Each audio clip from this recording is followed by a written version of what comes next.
Okay, we're going to play with eddy currents again, and I'm going to show you this setup, which we're going to get to in a minute, but I'm going to explain this now so I can do the other explanations before this with a little different setup before we do this one. I've got two magnets here, light blue, dark red, dark blue and red, north and south. They're both N42 1-inch sphere neodymium magnets, okay? And we're going to use those to compare some eddy currents because these are identical. I can show you if you wish. They're both identical as far as power they output and what they're made of. But up here, well, this is a table. It's got two holes drilled in it to hold these tubes, if you see. I can put two tubes in side by side and then drop magnets down through the tubes and show you what happens. And then down here is just a catch basin of foam, which I've got bent so the magnets will roll away and not stick together. But the first tube is solid aluminum. I guess you can see that. It's solid all the way around. It's like an 1.5-inch diameter tube, 1.25 inch, I'm sorry, inside, and a 1/4 inch thick wall. These are all the same, except this one has a 1/8 inch split cut in it, if you can see that. 1/8 inch split all the way through it. So that's missing a piece all the way through there. This one has a 1/4 inch split, as close as I could get, all the way through it. I guess you can see it. And this one has a 3/4 inch chunk cut out of it all the way through it. I guess you can see that one for sure. And what we're going to do is, first of all, we'll do this angle here. I'll reposition the camera, and I'll put the tubes in the holes and drop the magnets like through this tube and without the tube, and then through this tube and through that tube and so forth and so on. And we'll mix match them up and go through what these splits do to the speed at which the magnets drop through them. And there's going to be a difference, but it depends on a couple of things. What I found out is that the orientation of the magnet, like this, pole up, pole towards the split, pole sideways, basically three different positions. Pole up, pole towards the split, and then equatorial plane towards the split, makes a difference on how the magnet traverses through the tubes, especially with the ones with the splits. And we're going to do something before that to show you how it goes through a longer tube that's solid, so you can see it for a long time, a long drop. But after we do the front face to show these dropping through at the time it takes them to drop, then I'm going to put the camera above and you can see what the magnets do as they drop through each different tube with the different size splits in them and the one with no split at all. So that's going to be the difference in the tubes and the two different views of angles of front view to see the speed, the difference in timing, and the top view to see what the magnet does in orientation as it drops. But before we do that, we're going to go to a long tube and look from it from the top and show you what a magnet does going down through a solid tube that's longer than this, so you get a real good view of what it does at the different orientations of how you position the magnet in the tube when you drop it. And that will be kind of like our control. So we'll move on and do that, then we'll come back to this. Okay, what we're going to do next is take this is the same piece of aluminum, 1.5 inch diameter, 1/4 inch thick, but this one is 16 inches long, if you can see. It's a 16-inch long piece of aluminum tubing, okay, if you believe me. And I'm going to hang it vertical over this white catch basin, kind of like that. If you see, it's going to be vertical. This is just a piece of plastic so that I can put it through a hanger and hold it like that while I use the other hands to do the experiment. So it'll be hanging like that over the catch basin.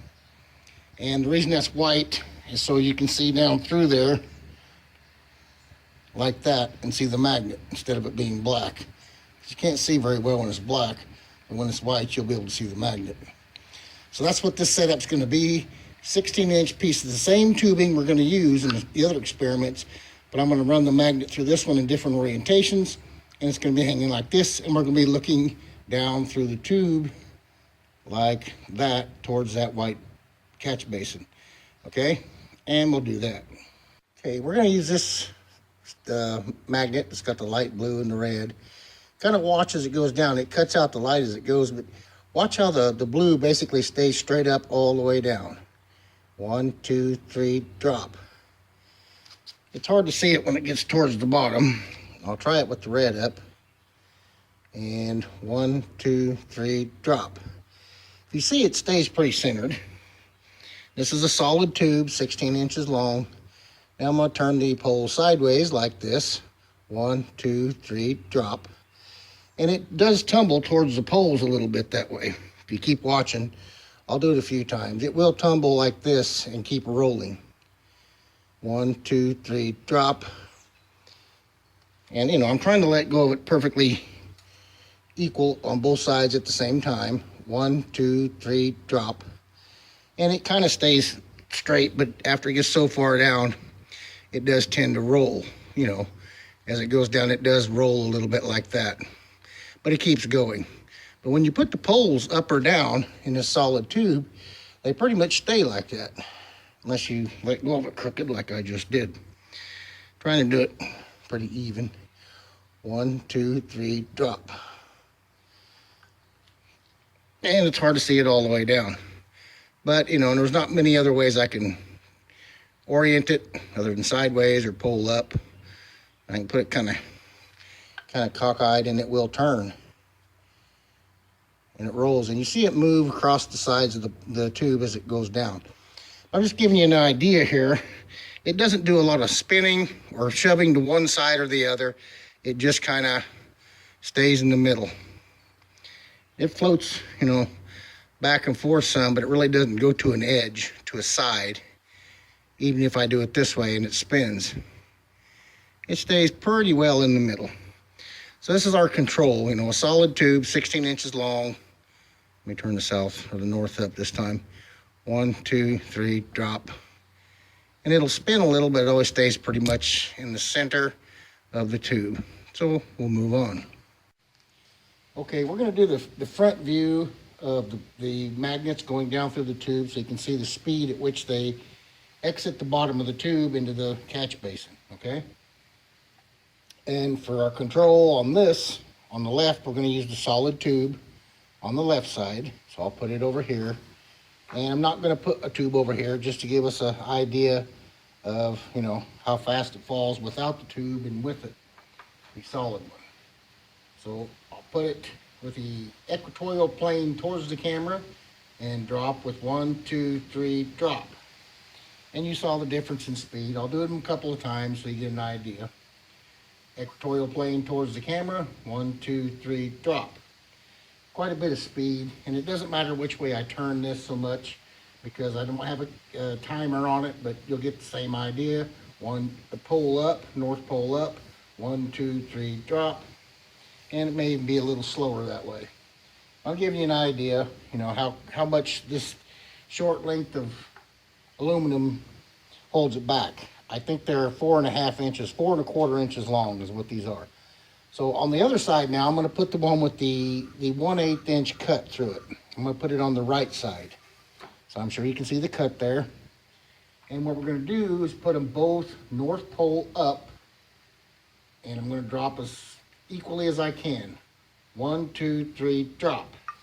If you notice, the one with the split was a little quicker. And that's north pole up. I'll do it again, north pole up. 1, 2, 3, drop. It's a little quicker. I'll try south pole up on both. 1, 2, 3, drop. It's a little quicker, about the same. And it could be me. This is not perfect, I know. Very crude. And again, 1, 2, 3, drop. That's south pole up. Now we'll put the equatorial plane towards the split.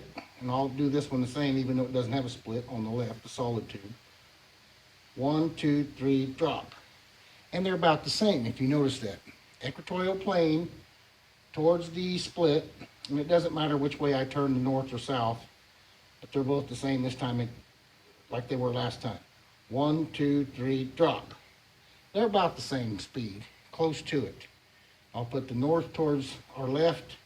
1, 2, 3, drop. They're about the same, and I'll put our north towards the right. And try it again.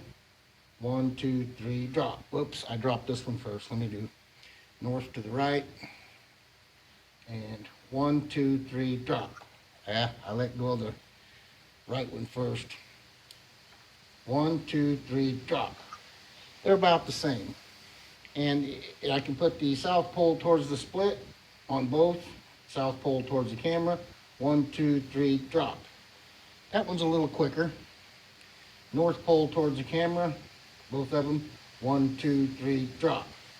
And they're about the same, maybe a little quicker on the split one. But when I put the pole of either one towards the split, north or south, 1, 2, 3, drop. It's about the same. Let me put the south pole towards the split. 1, 2, 3, drop. They're about the same. But with the poles up, there seems to be a little more speed on the one with the split. South pole up, 1, 2, 3, drop.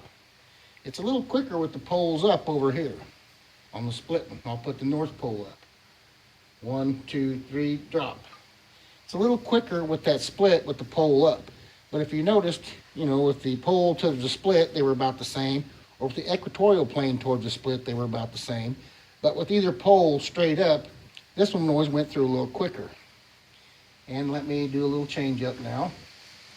And I'm not going to change this one with a split one because it gets confusing then, because you're just compounding your speeds by doing it. I'm just going to compare them, the different size splits with the solid tube. And it gives you an idea what the different size splits do rather than comparing them to each other. And there'll be a little difference with them with each other, especially with the 3/4 split and these other two. But these two, there's not a whole lot of difference if you don't see it. So with the 1/4 inch split, I guess you can see it, south pole up on both, and 1, 2, 3, drop. It's a lot quicker, much quicker. North pole up this time, and 1, 2, 3, drop. Quite a bit quicker than it was with the 1/8 inch split.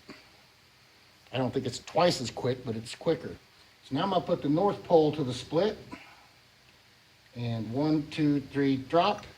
It's a little quicker yet.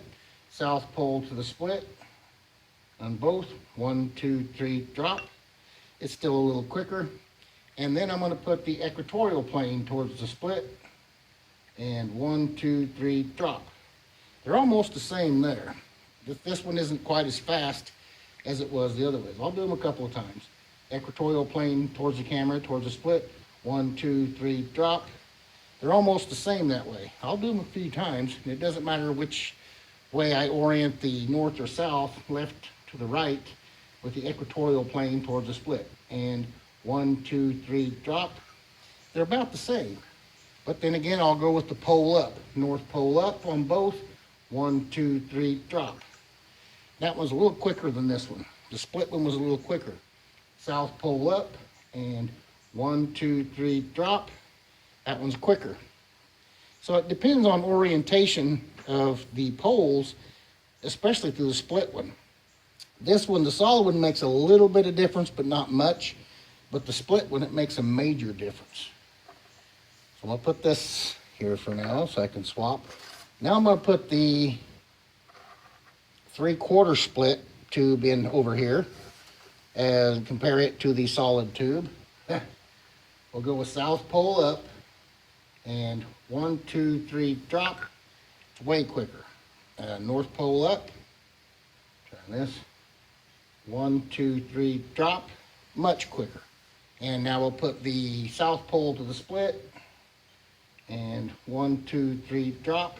Still quicker, but I don't think it's quite as quick. North pole to the split, and 1, 2, 3, drop. Fairly quick. And equatorial plane towards the split. 1, 2, 3, drop. And it's still quicker, but not as quick. I'll show you. Equatorial plane again. 1, 2, 3, drop. It's quicker. But pole up on both. 1, 2, 3, drop. Maybe about the same as the other or orientations. South pole up, 1, 2, 3, drop. Quite a bit quicker there. North pole up, 1, 2, 3, drop. Quite a bit quicker. South pole to the split, 1, 2, 3, drop. Quite a bit quicker. Equatorial plane to the split, 1, 2, 3, drop. And quite a bit quicker. So it gives you an idea, you know, that the bigger the split missing aluminum, the quicker it goes through. We know that's because there's less eddy currents happening here. But I want to show you the other view now, looking down from the top, what it does. And then I'm going to explain after that why I think it's doing what it does and why the speed is what it is. And later on, we're also going to use an electromagnetic field with rings of aluminum, we're going to move the aluminum ring rather than the magnet going through the ring. We're going to make the ring move on an electromagnetic field and show you a difference there too. And we'll move on. Okay, now we're looking straight down through the hole. I've just got one hole set up, and I've got my white catch basin, if you can see it, underneath. So you can have a lot of light coming up through the hole, through the tube. What we're going to start with is the solid tube, 4 1/4 inch. I'm going to put it in there, so pretty good view. And just as a 16-inch long one did, this will do the same basic thing. South pole up, it'll drop pretty much straight through. North pole up, it'll drop pretty much straight through. It rolls a little bit, and they do. And equatorial poles to the sides, it'll turn a little bit. And there's not many ways I can really turn this. Poles to the sides or pole up for this. But you see, it just floats in the center of the tube is the main thing I want you to see. It just it warbles a little, but it floats mainly in the center of the tube. No matter which way I orient the magnet, pole sideways or either pole up,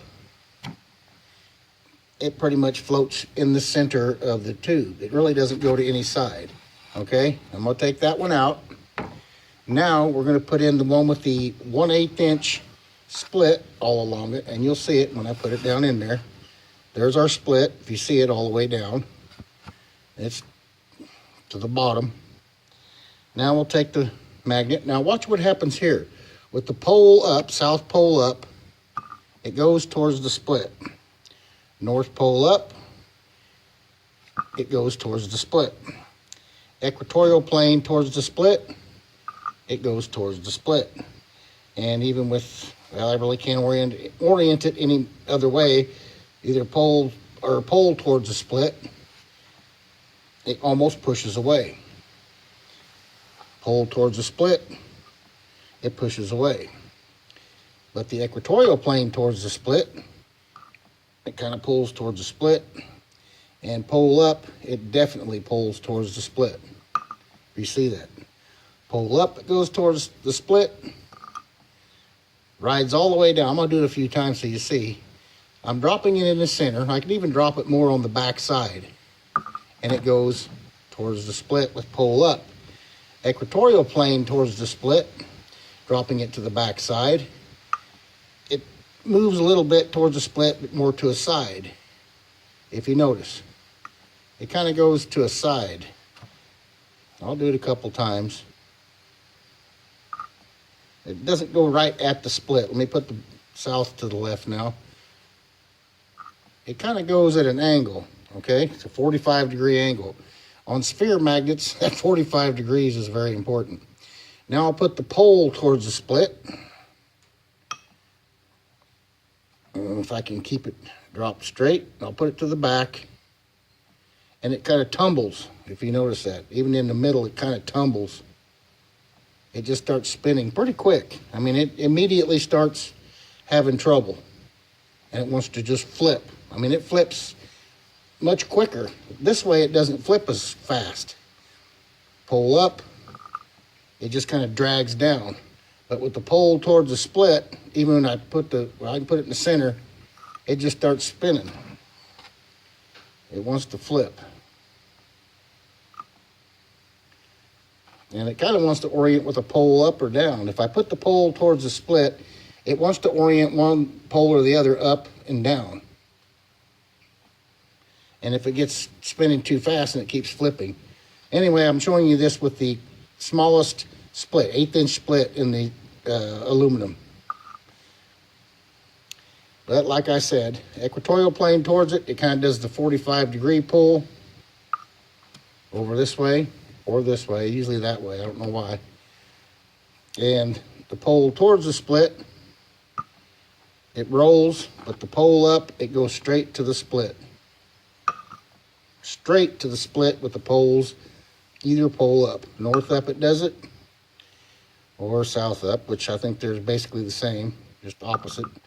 Okay, that's with the 1/8" split. Now we'll put the 1/4" split tube in, and we'll get the same basic results, but a little more intense. Pole up, right to the split. North pole up, right to the split. Equatorial plane towards the split, still goes to that 45. Over here, it don't go to the split, it goes over there. I don't know if you see that. I got the equatorial plane pretty much towards the split. Now watch, it's going to come out over here more where my finger's at. I'm showing you that. I'm telling you, these sphere magnets, there's a 45-degree angle between this pole and 45 degrees between the equatorial. It's weird how they work. I've had a video about this. Now I'll put the pole towards the split, and it just tumbles. It tries to get it pole up, but by then it's already flipped over, so it keeps flipping. It wants to go pole up, but it keeps flipping.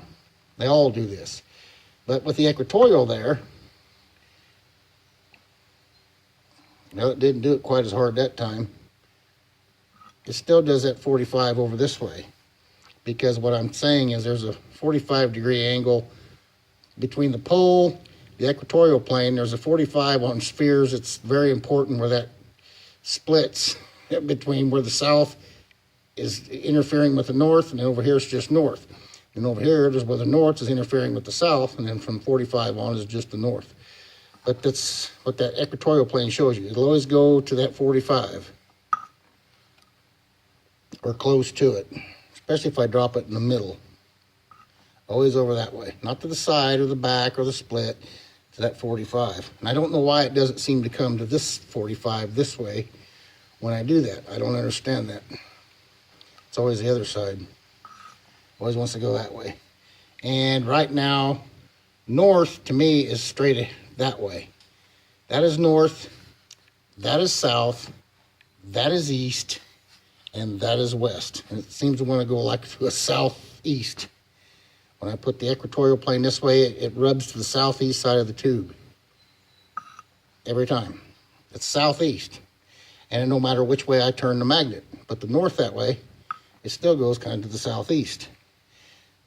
But anyway, let's run it one more time with the north pole up, go to the split. Always right to the split. I mean, the magnet will just drag right at the split there, just like that.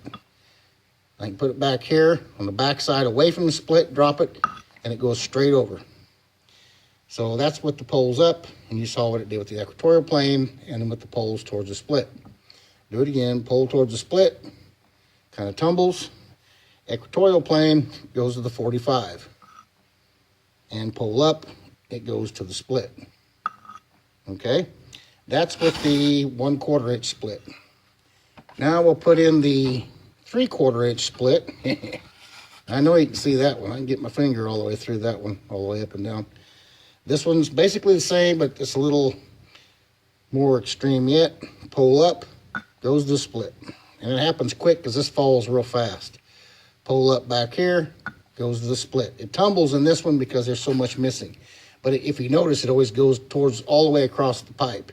Pole up, all the way over to there till it hits it. It actually hits it. Now, equatorial plane in the center, it rolls on that 45. It's always going to be on the edge of the cut here. It won't go straight. It won't go to this side. It goes to that edge of the cut. At 45. And it doesn't matter whether the north is over there or if the south is over there. It goes that way. And then with the, what was the other one? The pole towards the split, it tumbles real fast. This just takes off spinning. It just flips. It just flips real fast if you watch it. It just goes, I mean, it gets 2.5 turns before it gets out of the pipe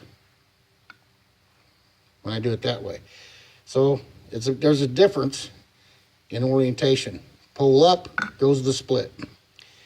Equatorial plane to the split, it goes to the 45.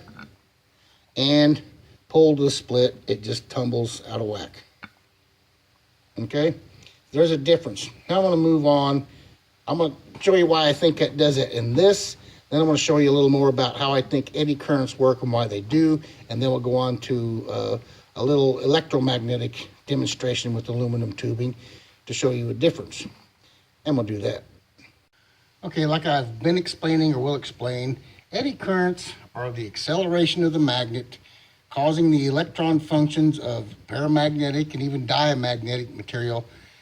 They want to accelerate in that rotating motion. Like I said before, magnets are rotating. I don't think anybody's going to disagree with that with the TV screen. The electric current I've shown, magnets are showing a rotation. And the directions you can see, look back to my magnetic videos. But the point is, on eddy currents, the rotation of the magnetic field catches into the electron functions of these paramagnetic materials, but it only catches so deep. It's not 100% through and through like steel and ferrite. Ferrite is through and through agreement. It conforms. These don't. They only conform while there's motion. When you're coming in with the acceleration, but when the acceleration stops, the conforming stops. There's no eddy current while it's sitting there. They're just bent. They're in a bind. They're just sitting there. But when that acceleration moves, and you can feel it. If you take a magnet, rub it across this copper, I can feel it trying to float. It's not an attraction, it's more of a repulsion. But there's a little bit of attraction at the same time, because it's releasing at the back side, but grabbing at the front side. So you have attraction coming into it and repulsion coming away from it. So it's both at the same time. And what I want to show with this, I'm going to use this magnet because I have the biggest magnet I have with a pole, because it's magnetized this way, is I can move these by just swinging this magnet over the top of them. And if you give me a second, I won't hit them. I'll just swing it above them. You see how it moves? Look at that. I'm not hitting it. I've hit it a couple of times. I'm not hitting it. Just moving it above it. Aluminum's a little harder because it doesn't have near the attraction and repulsion that copper does. But I can move it. I hit it there, and it's hard to do this.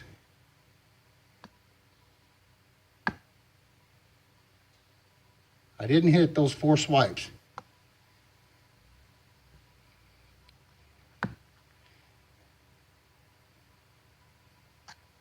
Barely touched it there. Same here, it's eddy currents.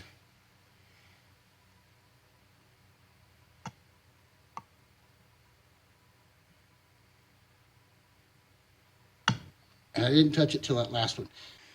Okay, I want to run this one more time. You might have seen it before. The bristles of this brush, just a fine bristle brush, are going to be the atoms of this piece of aluminum. This piece of glass is going to be the magnetic field of our magnet, like when we put it near our aluminum over here. We can come in and away from it, or we can move it along it. And you feel that drag coming in and out or going along, because the magnet is always rotating. I'm hoping we've set that up or established that from my experiments with the TV screen and the electric current. So the magnet's always rotating, Like I said, if we're north side down, it's going to rotate to the right. So we're not getting eddy currents because I'm not close enough to my paramagnetic material. Even though this is sitting here rotating 24 hours a day, 7 days a week, that's what the magnet's doing. Rotation, 24 hours a day, 7 days a week. The only time you get eddy currents is when it comes close enough to bend the brush bristles. But it sits there and spins. But while it's spinning and it's sitting still, the spinning doesn't make eddy currents. It's only when the bristles are actually bending. When you come into it, and then it sits, no eddy currents, and then eddy currents when you come away, because it goes back to where it wanted to be. Mother Nature, natural dielectric, put it back. Rotates with it, both sides, coming away, and rotates against it. That is an eddy current. And I'm going to show you the same thing with the TV screen. But what I want to show you with this is with the aluminum pipes that we were working with, it's kind of like this. Here's our aluminum pipe with a slot cut out of it. Do you see that? The bristles here are the aluminum atoms, but there's some missing over here, right? So we've got our pipe with a slot cut in it. Here's our pipe, and here's a slot cut in it, however big it is. 1/8 inch, 1/4 inch, 3/4 inch. What happens is when the rotating magnetic field is going through the pipe, I'm too big here, but I should be down inside there doing the same thing. It's going to bend them, but if you notice, there's a gap here. There's no eddy currents going on there as it goes through. So it has a release spot. And it's not a release coming out, it's a release of dielectric coming in to feed the magnet to where over here, the power of the eddy currents is not as strong because the magnet will use this weaker spot. It will go to the acceleration to the magnet will go to the weakest point. The point where it can get acceleration without any resistance. That's why the magnet moves that way. It's not so much these are pushing it that way, but this allows the pull to happen as that rotation, as the magnet goes through the tube, it's doing that. But over here, we have no resistance, so it's going to move that way during the rotation. And depending on the orientation of the magnet, it may go that 45 thrown one way, and if you turn the magnet over, the 45 going the other way. I don't know why on my particular experiment, it always went to this 45 over here. It didn't go straight to the split with the pole towards the gap. It always went to that 45 that way. But I haven't figured that out yet, and I'll think on it. But if you notice, in our pipe, the eddy currents are missing here. So it's going to shove it that way. Your resistance here is going to push it that way, and it's going to be able to gain dielectric through this missing part where there's no resistance of aluminum, and that will allow it to go that way. The same thing as pressure mediation. The pressure of resistance will shove it to the place of less pressure resistance. Okay, same thing. It's going to go to that open spot. That's why the magnet travels to the split in the aluminum. And we'll move on. Okay, this should set it all in place. When I take this magnet and put it near or away from aluminum or copper or paramagnetic material, or when I move it close enough to it, along it, the only time I get eddy currents is when the magnet is in motion. Now I'm going to show you that and prove it to you. And I want to thank Code Tech for bringing to my attention my Dell computer monitor is not CRT. It's not a cathode ray TV. It is different. It's a shadow impulse. And I didn't know the difference in them. They're similar, but you can't do this with an LCD or a plasma. It doesn't do as well. My point, the only time you get eddy currents is when the rotation, and we've established there's a rotation. I say it's coming in to both sides, but that's why it's rotating. That's why it's forced to go through a longer distance rather than spherically radial centripetal. It's doing bipolar centripetal. But the only reason you get eddy currents is when it's moving. But when you stop, there's no eddy currents. This is going to show you the same thing. Watch the box. As I come close, it twists. Eddy current, and then they stop. No eddy current. No eddy current. Eddy current when I go away, and then they stop. Or if I come by, eddy current, only when the box is moving, eddy current, then they stop. Eddy current, then they stop, because I stop moving. Eddy current, stop. Eddy current, stop. And in front of the magnet, you have positive eddy currents, attraction, and on behind the magnets, you have repulsion. And it may be vice versa. Maybe in front of it it's repulsion and behind it's attraction. I'm not exactly sure. The electron functions of the paramagnetic material, when you move a magnet near it, around it, as long as it's in motion, the pixels on this TV screen are electron functions. They're doing the same thing this aluminum is on its atomic structure of the electron function. As long as I'm moving the magnet, you see movement. You see eddy currents, eddy currents, eddy currents, eddy currents. If I stop, no eddy currents. The only way I can make an electric current is to keep this moving, like that, back and forth, or bypass, same direction, a bunch of times. South, north, north. But eddy current, no eddy current. Eddy current, no eddy current. Eddy current, no eddy current. Eddy current, only when the magnet's moving and the electron functions of the paramagnetic material are being compressed or released is the only time you get eddy currents. I think that should show it pretty plainly. We'll move on.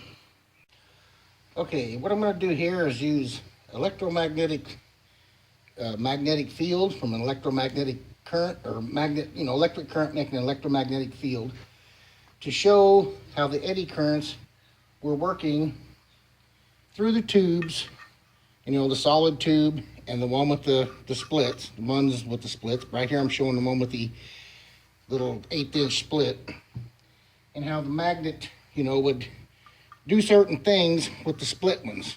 We know it stays straight down through the non-split ones. I can do that and catch it. It goes slow. And even through these, it's still slow, but it's a little quicker. But what I'm saying is there's room right here as it goes down for the magnet. Like I've always said, it's accelerating, not just an acceleration of rotation to give it compression, which is pressure mediation, but it's accelerating into itself from both sides on the same direction of rotation. It's going towards the center. It's coming in. That's why it sticks to things like this steel pipe. It's going into the magnet and it pulls the pipe with it as it goes, the dielectric. That is my take on it. Anyway, so I showed you how the eddy currents work with these tubes. We've looked at all that. Cool. And I just showed you this is a magnetic steel pipe painted blue. I'm going to set it on the center of my microwave transformer. And what we're going to do is I have some aluminum tubes here, 3.5 inch solid tube. It's at 1 1/4 inch diameter inside, 1.5 inch outside, 1/4 inch thick wall. All these are 3.5 inch, 2 inch, if you can see it, 1 inch, if you can see it, and these are all solid. And here's a 1/4 inch solid piece of aluminum ring, same stuff. This one is 1/4 inch, but if you notice, let me see if you can see that. I've got a notch cut in it, but it doesn't go all the way. Let me put my finger behind it. It doesn't go all the way through. There's a little bitty bit of material left right there. Do you see that? That's this ring. Then I have another ring that is notched all the way through, okay? It's got a complete split. I can squeeze it together or pull it apart. This one I can't because it has a piece there yet, all right? So what we're gonna do, just like this 3.5 inch tube, I'll put it on the steel, and this is just a piece of steel sitting on my microwave transformer. And I'll energize it and see what happens. It throws it up. And I can levitate. Cool, right? Like I said, this is just a pipe on there. Here's the 2 inch, if you see it. A little shorter than that one, 1.5 inch shorter. Same thing. It'll throw it off, or I can levitate it. Like so. Yep. 1 inch. It'll throw it off, or I can levitate it. And this is similar to eddy currents because of what the aluminum is incurring from the electromagnetic field. Same thing the magnet does. That's why the magnet is slowed down going through, is because these, the acceleration of dielectric that this is causing in the magnetic field, same thing a magnet does, in the transformer up to the pipe, is causing the aluminum to have eddy currents. And this is the solid 1/4 inch ring, throws it off. I can also levitate it. Okay. Now, this is the one that has the little piece on the bottom, 1/4 inch ring, aluminum, with a little piece still connected on the bottom. Now watch this. Still throws it off, and it doesn't matter which way I laid it. That time I had the connected piece down. This time I'll put it up. Still throws it off, and it'll levitate it either way also. All right, flip it over with the solid piece to the top, and it still levitates. And that's cool. But the one where the split is, it's split completely through. Watch this. Nothing. What I'm saying is, just like the magnet going through here, the magnet goes down faster because it can accelerate dielectric through this crack as it falls. So it doesn't have as many eddy currents occurring around the rest of the tube because it's getting acceleration through here. And I'm going to try and find a way to monitor that as it falls with the Hall sensor and a Gauss meter and what have you, to see the difference, like I showed with my previous video on can you make a magnet work harder. See if I'll lose magnetic Gauss back here, and will I gain any here when it's falling through a tube instead of just being inside of a cylinder like I did before. But anyway, on this, the magnetic field shot out of this and going up this pipe, which shoved the tube up, is escaping through that hole. Instead of the magnet pulling it in, like I said here, when it fell faster through the tubes and went towards the crack, the split, here, the magnetic field is just escaping out the hole. There's eddy currents happening, but not enough to do anything because the rest of the main power is escaping out this split. That's why there's a split in the front. It vibrates and moves, but it doesn't go up. Like I said, the one with the little bit of itty bitty, I bet I have a 30-second, maybe a little more than that, maybe 2 or 3 30 seconds of material left where I've made this split in this 1/4 inch ring. Just that little bit is all it takes to stop the escape. And it'll throw it up or levitate it. So I think this is kind of a reverse of eddy currents, but it's the same principle. The acceleration is there. It gets through here is why the magnet moves to the crack, or why it falls faster through tubes that are split. And that's why you can't levitate or evacuate these rings unless they're solid. If it's got that split, there's an escape valve, a release valve for the acceleration to get by. Okay, so what I'm trying to say is I'm going to use just these 2 tubes, the solid tube, little 4 1/4 inch long, and the one with the 3/4 inch cut. When the magnet goes through this one, the eddy currents are equal all the way around, forcing it to drop slower because it's trying to accelerate dielectric through the aluminum, but the aluminum resists the acceleration this causes. That's why you feel that when you move it past it. The reason this moves towards the crack or towards the split is both. The pressure mediation pushes it that way because there's resistance all around, and here there is no resistance, so the magnet can accelerate to itself through here without resistance, so it's going to move to that point. It's just like pressure mediation.